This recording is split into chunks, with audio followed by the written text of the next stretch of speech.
दोस्तों हम सभी जानते हैं कि जैसे ही बारिश का मौसम शुरू होता है, इस बारिश के मौसम में होने वाली जो धूप होती है वो हमारे चेहरे को बहुत ज़्यादा कालापन दे देती है। हमारे चेहरे पर एकदम सनबर्न जैसा या फिर टैनिंग जैसा दिखाई देना शुरू हो जाता है। लेकिन विशेषकर वो लोग जिनके चेहरे पर पहले से ही पिगमेंटेशन है, जिनके चेहरे पर पहले से ही झुर्रियाँ हैं या फिर झाइयों का कालापन उनके चेहरे पर बहुत ज़्यादा स्टबर्न हो गया है, उनके चेहरे की तो हालत और भी ज़्यादा ख़राब हो जाती है। लेकिन मैं हमेशा कहता हूँ ना कि जिस तरीके से प्रकृति हमें समस्याएं देती है, बिल्कुल वैसे ही अगर हम अपनी नज़र को आसपास दौड़ाएं तो हमें उनके समाधान भी उसी प्रकृति से मिल जाते हैं। सो आज के इस वीडियो के अंदर मैं बात करूंगा एक ऐसी DIY क्रीम के बारे में जिसे आप अपने घर में बहुत आसानी से बना पाओगे और इन बारिश के मौसम के अंदर जो आपके चेहरे पर कालापन आ जाता है, सनबर्न आ जाता है या फिर टैनिंग हो जाती है, उस पिगमेंटेशन को ख़त्म करने में ये DIY क्रीम आपकी बहुत ज़्यादा मदद करेगी। लेकिन शर्त सिर्फ इतनी है कि इस क्रीम को आपको हर 7 दिन के बाद ज़रूर बनाना होगा, क्योंकि इसके अंदर जो मैं आपको इंग्रेडिएंट्स बताने वाला हूँ वो सारे के सारे नेचुरल इंग्रेडिएंट्स हैं और ये नेचुरल इंग्रेडिएंट्स होने की वजह से इस क्रीम की शेल्फ लाइफ लगभग 7 से 8 दिन होती है। तो मेक श्योर कि आप इसे 7 से 8 दिन बाद ज़रूर बना लें, क्योंकि अगर आप उसके बाद इसे इस्तेमाल करेंगे तो इसकी जो इफ़ेक्टिवनेस होगी, इसकी जो काम करने की जो ताकत होगी वो ख़त्म हो चुकी होगी। सो देर नहीं करते हैं दोस्तों, चलिए शुरू करते हैं आज के वीडियो को और देखते हैं कि किस तरीके से इस DIY एंटी पिगमेंटेशन क्रीम को हम बना करके तैयार करेंगे। हेलो फ्रेंड्स, गुड मॉर्निंग, नमस्ते। कैसे हैं आप सब लोग? मैं हूं डॉक्टर मनोज, एक अरोमा थेरेपिस्ट, एक नेचुरोथेरेपिस्ट। दोस्तों इस चैनल पर हम लोग बात करते हैं skin care, hair care, health care, personality development और हीलिंग से जुड़े टॉपिक्स के बारे में। इस चैनल पर अपलोड होने वाले हर एक वीडियो पर आपका बहुत सारा प्यार आ रहा है, उसके लिए बहुत बहुत शुक्रिया। दोस्तों जब भी हम बात करते हैं पिगमेंटेशन की तो इसका मतलब कि हमें हमारी स्किन पर कुछ ऐसा लगाना है जो कि हमारी स्किन में बनने वाला जो ज़्यादा मेलानिन है उसको कंट्रोल कर सके। तो ऐसी कंडीशन में सबसे अच्छा जो इंग्रेडिएंट आता है वो आता है लाइकोपीन एंजाइम। लाइकोपीन एंजाइम जो है वो ऐसे तो लेबोरेटरीज़ में या फैक्ट्रीज़ में केमिकली तरीके से बनाया जाता है, लेकिन परमात्मा ने उसे हमें टमाटर के अंदर भी दिया है। टमाटर में बहुत सारा लाइकोपीन एंजाइम होता है और ये लाइकोपीन एंजाइम हमारी स्किन को नेचुरली लाइटनिंग इफेक्ट देने में और ब्राइटनिंग इफेक्ट देने में बहुत ज़्यादा मदद करता है। सो हमें यहाँ पर इस क्रीम को बनाने के लिए चाहिए 2 चम्मच टमाटर का रस। टमाटर का रस जब भी आप निकाल रहे हैं तो आप कोशिश करो कि आप देसी टमाटर लो। देसी टमाटर के अंदर क्योंकि खटास थोड़ी ज़्यादा होती है तो उसके अंदर लाइकोपीन एंजाइम भी ज़्यादा होगा, जिसकी वजह से ये क्रीम आपके चेहरे पर कम समय में ही आपको ज़्यादा अच्छा रिजल्ट्स दे पाएगी। नंबर 2 जो इंग्रेडिएंट दोस्तों हमें चाहिए वो चाहिए ब्लीचिंग प्रॉपर्टीज़ वाली कोई चीज़। हमें पता है कि जब भी हमारे चेहरे पर या हमारे कपड़ों पर कोई दाग धब्बा लगता है तो हम उस दाग को हटाने के लिए ब्लीच का इस्तेमाल करते हैं। तो ब्लीच करने के लिए यूँ तो मार्केट में बहुत सारे केमिकल्स हैं, लेकिन वो केमिकल्स आपकी स्किन को नेचुरली बहुत ज़्यादा केमिकल होने की वजह से उसको डैमेज कर सकते हैं, उसको ख़राब कर सकते हैं। तो प्रकृति ने हमें एक नेचुरल ब्लीचिंग एजेंट दिया है आलू के रूप में। आलू के अंदर नेचुरल ब्लीचिंग एजेंट होता है जो कि हमारी स्किन के अंदर जो मेलानिन का प्रोडक्शन ज़्यादा हो गया है, कालापन आ गया है, उसको ख़त्म करने में हमारी मदद करता है। तो आपको एक मीडियम साइज़ का आलू लेना है, उसे अच्छे से कद्दूकस कर लेना है और उसे स्क्वीज़ करके, उसे निचोड़ करके उसका जूस निकाल देना है। और 2 चम्मच हमें यहाँ पर इसका जूस चाहिए। जब भी आप आलू का जूस लेते हो तो याद रखो कि उस आलू के जूस के साथ में आपको उसके अंदर जो पाउडर मिलता है ना, जो स्टार्च वाला पाउडर होता है, वो भी आपको ज़रूर लेना है। तो अच्छे से उसको मिलाइए और फिर आप उस जूस को लीजिए जिसमें पाउडर ऑलरेडी वो आ जाएगा।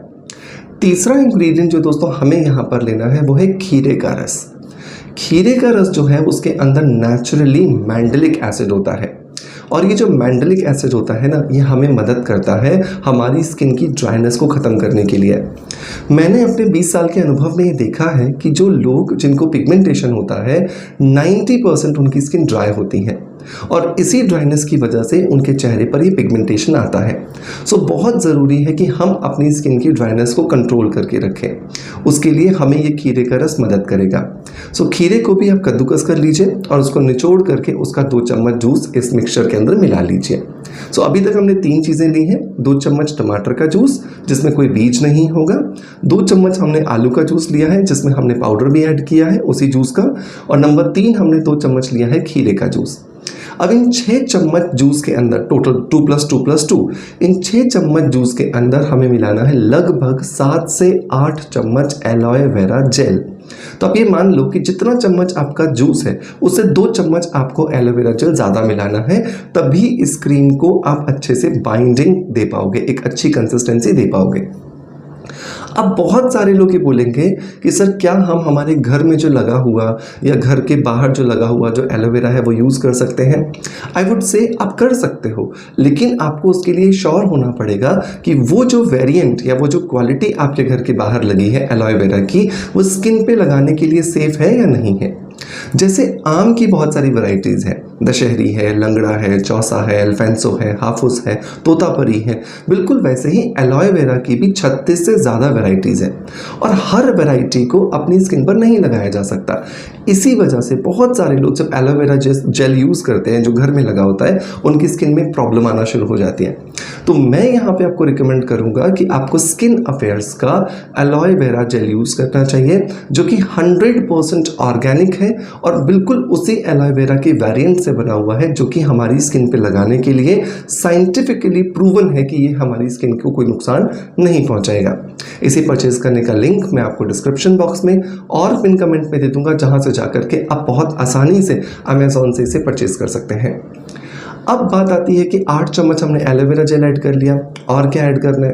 तो इसके अंदर 5वीं जो चीज़ हमें ऐड करनी है दोस्तों वो है ग्लिसरीन। 1 चम्मच हमें यहाँ पे ग्लिसरीन ऐड करना है। ग्लिसरीन जो है वो एक नेचुरल ह्यूमिडेंट है जिसकी वजह से हमारी स्किन को नमी मिलती है। हवा के अंदर जितना भी ह्यूमिडिटी होता है ये ग्लिसरीन उसको एब्जॉर्ब करता है और हमारी स्किन को उसकी जो नमी है वो ट्रांसफ़र कर देता है, जिसकी वजह से हमारी स्किन के अंदर हाइड्रेशन मेंटेन रहता है, हमारी स्किन की प्रीमेच्योर एजिंग डिले होती है और पिगमेंटेशन को बहुत आसानी से ख़त्म किया जा सकता है। इन 5 चीज़ों को बहुत अच्छे से आप मिलाइए और अच्छे से मिलाने के बाद आप देखेंगे एक अच्छी थिक कंसिस्टेंसी की क्रीम बनकर के तैयार हो गई है। रोज़ रात को सोने से पहले आपको अपने चेहरे को बहुत अच्छे से वॉश करना है। आप अपनी स्किन के अकॉर्डिंग फेस वॉश का इस्तेमाल करोगे। अगर आपकी स्किन ड्राई है या नॉर्मल है तो आप हाइड्रेटिंग फेस वॉश यूज़ करोगे। अगर आपकी स्किन में आपको लगता है बहुत ज़्यादा ऑयल है तो आप एंटी एक्ने या फिर salicylic acid face wash use करोगे। अगर आपको लगता है कि आपकी स्किन में सिर्फ टैनिंग है लेकिन आपकी स्किन नॉर्मल है तो आप उस कंडीशन में vitamin C face wash use करोगे। किसी भी अच्छे फेस वॉश से अपने चेहरे को साफ करने के बाद 1 चम्मच आपको ये क्रीम लेनी है और इस क्रीम से चेहरे पर कम से कम 10 से 15 मिनट मसाज करनी है। जब भी आप मसाज कर रहे हो ये याद रखो कि आप अपवर्ड डायरेक्शन में और आउटवर्ड डायरेक्शन में ही मसाज करोगे ताकि आपकी जो स्किन की जो मसल्स हैं, जो स्किन है वो सैग ना करे, वो लटके नहीं तो क्या होता है बहुत सारे लोग बहुत तेज़ी से मसाज करते हैं जिसकी वजह से स्किन में मसाज तो हो रही है लेकिन स्किन की जो लटकन है, स्किन की जो ग्रेविटेशनल फोर्स है वो बढ़ती है और स्किन लटकना शुरू हो जाती है। 1 चम्मच ये मसाज क्रीम लेने के बाद आपने अच्छे से मसाज की, स्किन में पूरा एब्जॉर्ब करवा दीजिए इसको और सो जाइए। सुबह जब आप उठोगे तो आपकी स्किन आपको थैंक यू बोल रही होगी क्योंकि आपने अपनी स्किन को वो सारे के सारे गुण दे दिए हैं जो कि आपकी स्किन की बहुत समय से डिमांड थी। मेक श्योर इस क्रीम को जो मैंने प्रपोर्शन दिया है बिल्कुल वैसे ही बनाएं और 7 से 8 दिन बाद इसे वापस बना ले, एक नया बैच तैयार कर लें। इस क्रीम को हमेशा रेफ्रिजरेटर में रखें ताकि आपकी इस क्रीम की जो पोटेंसी है, जो ताकत है वो बरकरार रहे, उसके अंदर किसी भी तरह की कमी ना हो। एक और चीज़, कितनी एज से आप इसे लगा सकते हैं? तो 16 साल के किसी भी एज ग्रुप से ऊपर का व्यक्ति इसे इस्तेमाल कर सकता है और बहुत आसानी से आप इसे इस्तेमाल करके अपनी स्किन को रिजुविनेट कर सकते हो। दोस्तों मैं उम्मीद करता हूं कि आज का वीडियो कंटेंट आपको पसंद आया होगा। पसंद आया है सो मेक श्योर कि एक लाइक का बटन दबा करके मोटिवेशन ज़रूर दें। चैनल पर पहली बार आए हैं और अभी तक आपने चैनल को सब्सक्राइब नहीं किया है तो सब्सक्राइब करके बेल के बटन को हिट कर दें ताकि आपको आने वाले वीडियोज़ के जो नोटिफिकेशंस हैं वो मिलते रहें। दोस्तों मैं उम्मीद करता हूं कि आपका प्यार आप जैसे हमें देते आए हो बिल्कुल वैसे ही देते रहोगे। इसी आशा के साथ आपसे अलविदा लेता आपका knowledge friend doctor Manoj. Thank you so much, bye bye, love you all.